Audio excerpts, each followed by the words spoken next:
Bonjour à tous, c'est Mathieu Verne de la chaîne Référence SEO. On se retrouve aujourd'hui pour une nouvelle vidéo. On va parler d'entrepreneuriat. On va parler plus précisément de la vie d'entrepreneur et des étapes qui vont jalonner le parcours de cet entrepreneur, des prémices en fait, de sa création, des débuts de son existence jusqu'à ce qu'il espère, c'est-à-dire le succès. Généralement, tout entrepreneur aspire à un succès. Le succès, par contre, c'est quelque chose qui signifie peut-être des choses différentes selon les personnes. Certaines personnes vont réfléchir en termes de chiffre d'affaires, vont réfléchir en termes d'employés qu'ils vont avoir dans leur entreprise ou alors d'impact qu'ils vont avoir auprès de leurs clients ou dans le monde. On va voir ça plus précisément dans les 4 étapes de la vie d'un entrepreneur. Mais avant ça, c'est important de refaire le point sur des étapes encore plus fondamentales, celle de la pyramide de Maslow, la pyramide des besoins initiée par Abraham Maslow, qui a été, on va dire, un des pères fondateurs de l'humanisme en fait. Et il a identifié finalement des besoins qui ont été retranscrits sous la forme d'une pyramide que vous avez déjà certainement vue. Alors cette pyramide, elle commence par les besoins fondamentaux qui sont les besoins physiologiques. C'est-à-dire que la première chose, c'est de pouvoir vivre, de ne pas mourir. C'est la base de tout. Et pour ça, on a des besoins qui sont de boire, de manger, d'être même en contact avec d'autres personnes. Donc ça, c'est vraiment les besoins fondamentaux. Puis ensuite, on a les besoins de sécurité. C'est-à-dire qu'on se fait une place dans la société, il nous faut un boulot pour vivre, pour avoir de l'argent et pouvoir subvenir à nos besoins fondamentaux finalement.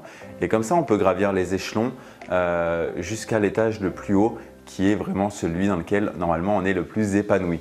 Donc dans notre recherche du bonheur, qui est un grand terme, finalement c'est le fait de grimper ces différents étages de la pyramide des besoins de Maslow qui va nous permettre d'évoluer dans notre vie et de faire évoluer également notre entourage.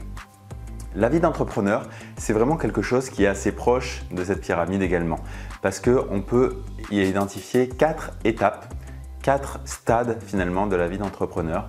Alors ces 4 stades, je les ai empruntés à Dan Lok, peut-être que vous le connaissez. C'est un entrepreneur chinois qui s'est installé au Canada, qui a fait beaucoup d'échecs et qui est connu aujourd'hui pour 2 choses. Déjà, il est millionnaire, donc c'est quelque chose qui reflète bien le succès dans l'esprit des gens. Et par rapport au métier de closing, de closer, il fait du closing. Le closing, c'est quoi? Tout simplement, c'est apprendre à finaliser une vente. Parce qu'on a tous, en tant qu'entrepreneurs, des prospects qui viennent à nous, mais on sait que ce qui est important, c'est de transformer ce prospect en client. Et il y a une étape par laquelle on passe forcément, c'est la vente.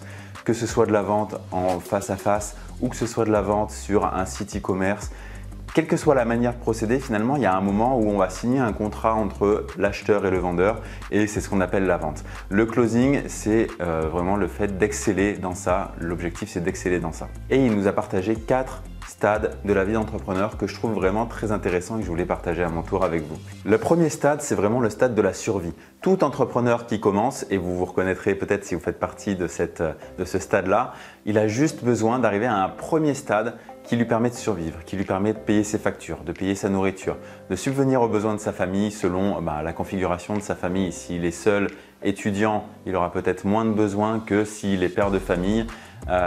Donc forcément, tout dépend de la situation dans laquelle vous vous trouvez. Donc ça, la survie, le but c'est d'en sortir le plus vite possible pour sortir la tête de l'eau et arriver vraiment à pouvoir arriver à l'étape 2 qui est celle de la sécurité. La sécurité, c'est celle dans laquelle on se trouve quand on n'a plus de mal à payer ses factures. C'est-à-dire qu'on ne va pas réfléchir spécialement à mince, j'ai plus d'argent sur mon compte en banque pour payer la facture de mon loyer ce mois-ci ou je ne vois pas plus loin que le mois prochain. Toutes ces choses-là qui peuvent être stressantes à l'étape de la survie. Une fois qu'on est à l'étape de la sécurité et qu'on l'a validé cette étape, on n'a plus trop de questions à se poser au niveau de l'argent en fait. On est assez tranquille de ce côté-là.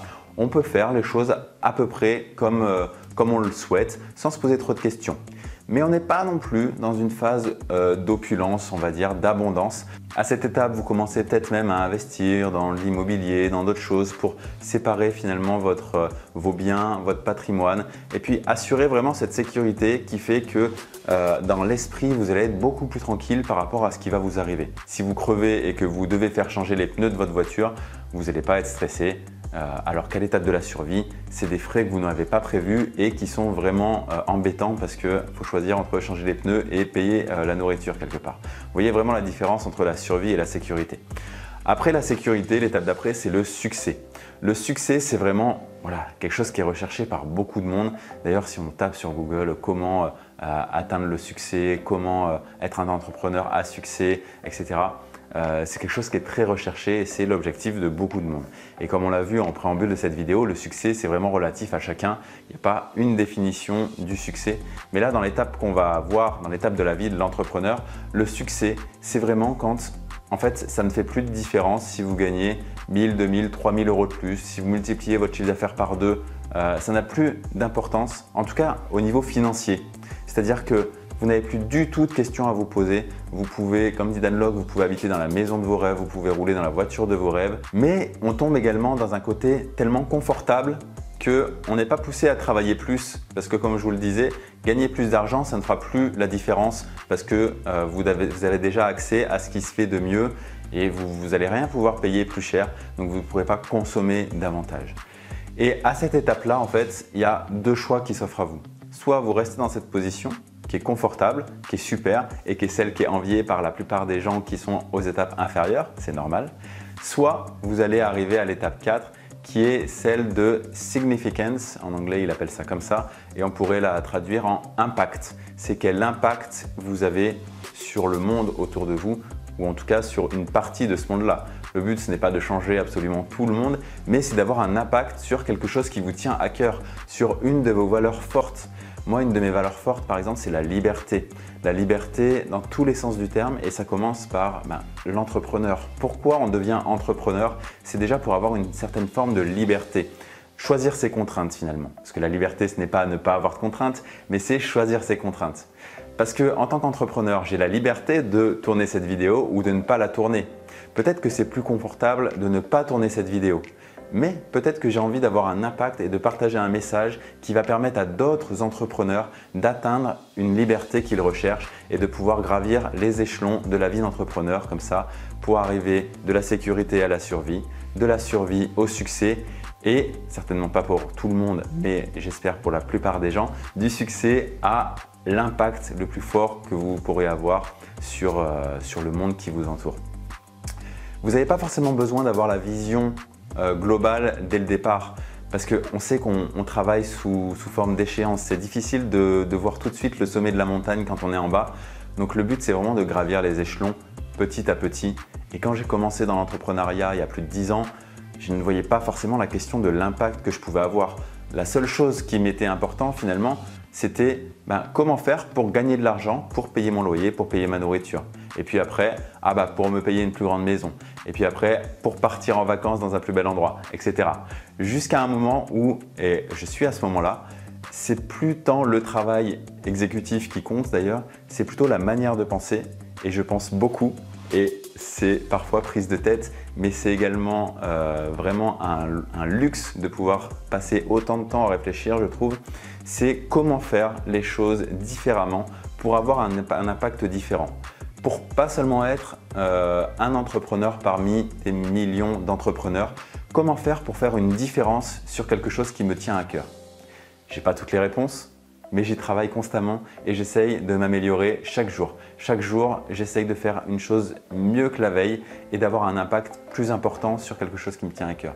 Et je pense que c'est dans ça que réside la clé du succès tel que moi je l'entends, c'est-à-dire au-delà de l'aspect financier qui, dans un premier temps, est le critère principal du succès, mais qui, au bout d'un moment, n'est plus l'aspect fondamental qui vous fait vous lever le matin et qui vous fait aller travailler. Et c'est vraiment ça que je vous encourage à avoir à chaque étape de votre vie d'entrepreneur, c'est d'être passionné par ce que vous faites, c'est d'avoir un objectif qui vous parle, que ce soit pour vous, que ce soit pour les gens autour de vous, peu importe, parce que de toute façon, ça va suivre son cours et ça va évoluer pour le mieux, quoi qu'il arrive, parce que je suis sûr qu'au fond de nous, on est tous bienveillants envers les autres. Et c'est juste qu'à un moment donné, on a besoin d'être un petit peu égoïste. Et c'est normal parce qu'il faut commencer par sa propre survie avant d'aider les gens. Vous savez, c'est comme dans un avion, quand il y a les masques à oxygène qui tombent, on ne commence pas par aider les personnes autour de nous parce que sinon on est asphyxié. On commence par mettre son propre masque et après on aide les personnes autour de nous. L'entrepreneur, c'est la même chose. Déjà, pour aider d'autres personnes, pour impacter le monde, il faut déjà qu'il subvienne à ses propres besoins. Et sans ça, il n'ira pas loin, il sera essoufflé et il ne pourra aider personne. Donc concentrez-vous sur chaque étape Mettez-moi en commentaire à quelle étape vous semblez être d'après vous. Survie, sécurité, succès ou impact. Et qu'est-ce que vous faites en ce moment? C'est quoi votre objectif pour tenter d'accéder au palier supérieur? Dans la description, vous aurez également mon guide sur comment être premier sur Google parce que dans ces étapes à gravir, il y a forcément à un moment ou à un autre le fait de se faire connaître quand on est entrepreneur et pour ça, le référencement naturel est quelque chose qui est super important. Et en téléchargeant le guide sous la vidéo, vous comprendrez davantage comment ça fonctionne, comment ça s'inscrit dans l'écosystème du web marketing et comment vous pouvez l'utiliser dans votre propre business. Je vous remercie d'avoir suivi cette vidéo. Abonnez-vous si ce n'est pas déjà fait, cliquez sur la petite cloche pour être tenu au courant des prochaines vidéos et je vous dis à bientôt. Ciao!